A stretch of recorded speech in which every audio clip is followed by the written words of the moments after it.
suspense. It doesn't score as high in the quadrant as the Galaxy Note in Europe. I read somewhere that the Galaxy Note in Europe scored about 4100 on quadrant. So I will tell you, it does not score 4100. Scores pretty well though. Scores anywhere from ranges from so let's run that. Score ranges from 32, 33 to about 37, a little over 37 and something like that. So not a bad score. It's about on par with my Samsung Galaxy S2 HD LTE phone, but definitely not as high as 4100 or 4200 that they were scoring on the Galaxy Note in Europe. But like I said, I don't put too much stock into benchmarks. I think it's a fun way to kind of look at your phone and play with it. But honestly, it varies too much for my taste, and I don't understand how that works. But it's cool, so you guys like to see that, so I'm gonna run that for you. Alright, so it just finished here, so let's check this out, how high this scored. And let's focus. Galaxy Tab, you are killing me. You just never want to focus, and you're so bright. Well, anyways, this one scored 31, 23. So like I said, not as high as the Galaxy Note. I'll run it one more time just to show you the variant of how it varies so much. I must say, my personal experience, I've had this phone about 4 days now, and I must say that it is. I love this phone already. This has become my. I can see myself. I don't know if I would keep this for the whole 2-year contract, but I can definitely see myself keeping this phone for a year at least. And I never keep a phone for a year. I do. I usually trade up like 6, 7, 8 months in and sell my old phones. So, but this is something I think I would keep for at least a year until they come up with another 5.3-inch behemoth of a phone, maybe Samsung Galaxy Note 2 or something with quad core. But so let's check out the score one more time. And I don't know if you monkeys can see it out there, but alright, so this time it scored a 3212. So I told you, don't really put too much stock into the benchmark, but before it's ran like 37 or something like that. So as you can see, 2.3.6 gingerbread.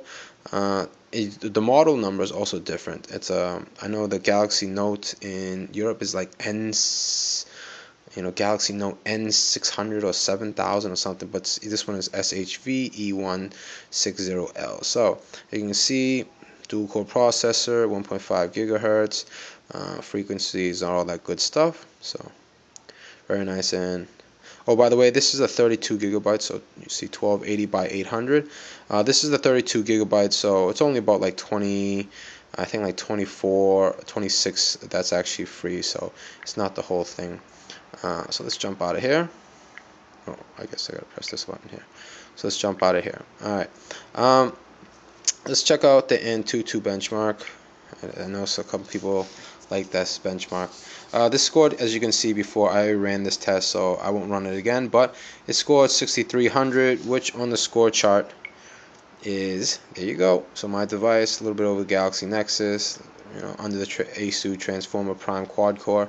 Basically, I think this phone is the same as the Samsung Galaxy S2 HD LTE, except with just the bigger screen, a little bit, and stuff like that. So, and also the S Pen implementation.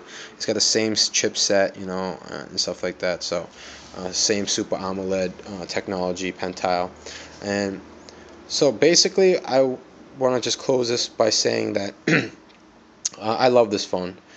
This phone is just fantastic for my hands.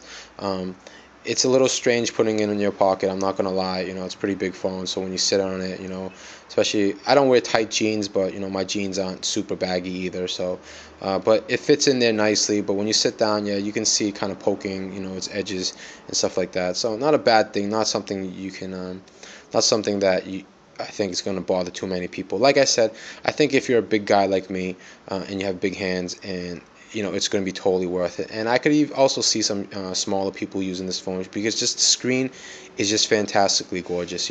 It's hard to put into words how great the screen looks. The extra real estate is great for web browsing, and playing games on it is just awesome, and stuff like that. So typing and messaging is just so much easier. I make less mistakes. It's a lot quicker, and you can also use the S Pen, to write down the letters, and it's pretty accurate. And when you're sending messages and stuff. So, honestly, and the battery. Oh, I forgot to tell you, the battery is phenomenal. It's phenomenal. It's 2500 mega amp battery, but if you can see now, you see it's a little, about halfway under. I've had this phone unplugged for a good like 13, 14 hours already, from the moment, I got up and playing with it, and, leaving for work, going to work, and I'm at work, I'm checking my mail, it's got push mail going, Facebook and all that stuff, and even with some web browsing and a couple games of Angry Birds and stuff like that, the battery's still holding like a champ. I've had this phone for a couple days, and I've been playing with it like crazy, and honestly, I have not used the spare battery that they gave me yet. I have not had an occasion where I had to actually change the battery because my phone ran out of juice or something like that. So that's another thing that I would like to say is a big plus with this phone, is the battery is just awesome. Really, honestly, I think someone who doesn't use the phone that much, it just uses it for maybe checking email and stuff like that, you can easily get over a day, on just a charge. Someone who probably uses it a lot like me, I charge it every night, but there's no problem where I go to work, I do my thing, I play with it as much as I want, and I know that the battery is going to last me until I come home, and it's going to have some more. It's not like, dying, on its last breath either. So that's a big plus for me also. Pen, yeah, gimmick, but rest of the phone is great. I've had no problems with it, and I'm very happy to say I've had no problems with it. No random boot ups, no locking, no funky stuff that my Samsung Galaxy HD LTE phone had. Even my Vega LTE phone had a couple of random boots and problems, and it's just a crazy good phone the way they built. It feels great in the hand. When you're looking at it, things is just clear, man. Look at how clear that screen is, and let me check. Let me just jump into. Okay, I'm gonna jump into a video. Sorry, I know everybody knows that I like to do the Shy Roni, Lonely Island, but I didn't actually download that yet. So, what's a good video I can jump in there? All right, man. We're gonna go into the Superbad, man, because I love this movie, man. Superbad is just pimp. So we jump into Superbad. You guys check out the screen. See, look at this. Are you kidding me? It's like you could seriously watch this whole movie and it would not be a big thing, you know. And this is actually not really great. This is a ripped copy, so it's actually not optimized.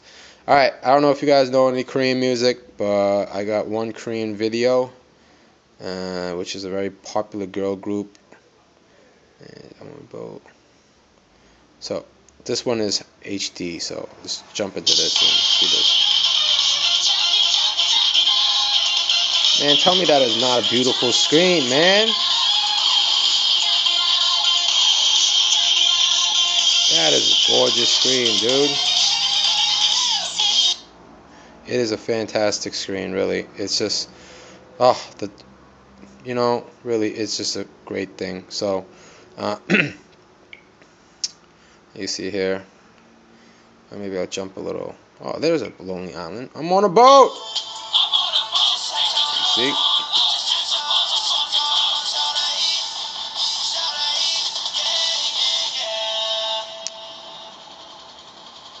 And that's it. So, that's it for now. Mr. Jay-Z. Alright? So, that's just a quick review of the Samsung Galaxy Note. I will make another review.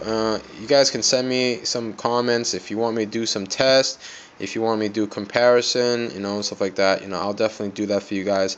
But this is just a quick little thing that I want to show you guys, this Samsung Galaxy Note in Korea and stuff like that. It differs a little bit from the European version. I haven't played with the European version, but I heard that that's a beast too. But this is a beast in its own right. And honestly, I'd rather take the 4G than the Exynos processor, and it runs smoothly, so nothing lags. I've never had a problem with it doing anything strange. So it's just a great phone. It feels great, and I would definitely recommend, especially for bigger people, with big hands and stuff like that, that this would, definitely go out and check it out. For maybe girls or something like that, maybe it'd be a little bit too much of a phone for them. And that's it. So I'll make another video soon. I'm gonna do a comparison video between this screen and my Samsung Galaxy S2 HD LTE phone, and also my Vega LTE phone. And anything else, if you guys have any comments, any questions, just send me a message, post it on this video, and I'll get back to you guys soon. So peace, subscribe, be safe, be happy, and like I said, man, Merry Christmas. Yeah.